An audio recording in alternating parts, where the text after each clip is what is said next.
on my videos here, part 2 and series 4, part 4E, I go into the ocean levels and the carbon-14 dating of debris, organic material found in the continental shelf. It gives you an idea of how low it was and how long it stayed low.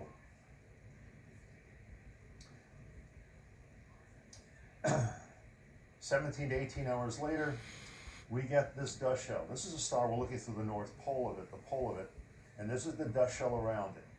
You know, when they give an explanation, this is a planetary nebula, this is a brand new star, this is the stuff that makes it up, they're lying.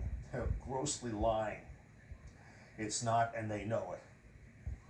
But they don't want you to look at the sun and that stars do nova.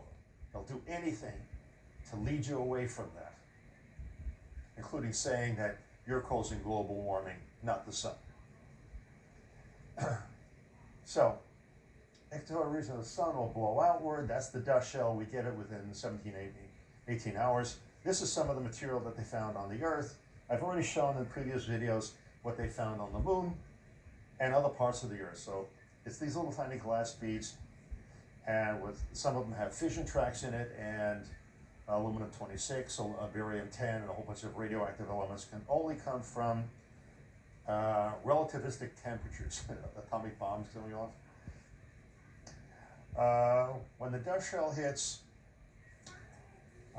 first the water gets evaporated. You're going to have a bunch of clouds around the Earth, thick, thick clouds, because a lot of water is evaporated. It's going to go up in the form of steam.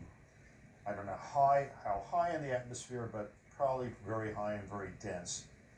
It's a boiling mess, at least on one side of the Earth.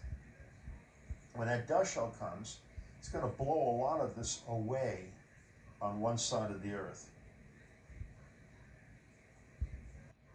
So, I explained in the other one, I'll do it again.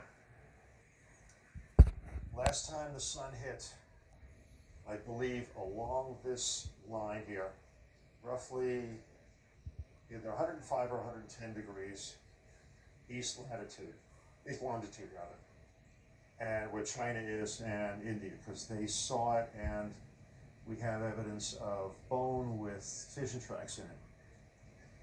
So the sun's side of the extremely low atmosphere. So 17, 18 hours later was here. The blast, the dust shell hits, evacuates a lot of atmosphere on this side of the Earth, or did, past tense. This side was normal atmospheric temperature. But what happens is this expanded rapidly, came around to equalize the extremely low pressure here. The result is you have extremely high speed winds around it. That book, Adam and Eve's story, I think they were shooting from the hip. They said 1,000 miles an hour. No, I don't think air could go that fast. I think it's probably in the 300 to 400 mile an hour range.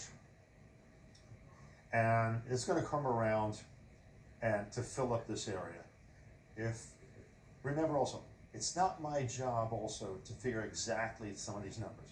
We pay NASA and NOAA billions of dollars to figure things like this out. They haven't done such a hot job because they haven't told us of the warning.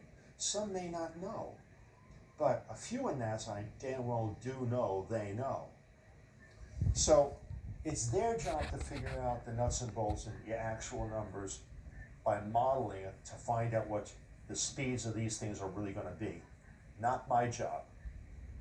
I'm the philosopher trying to tell you what the danger you're in. So, going to go around the Earth. So you're going to have high-speed winds also on top of it, besides everything else that's going on. It's basically a cacophony of disasters and death.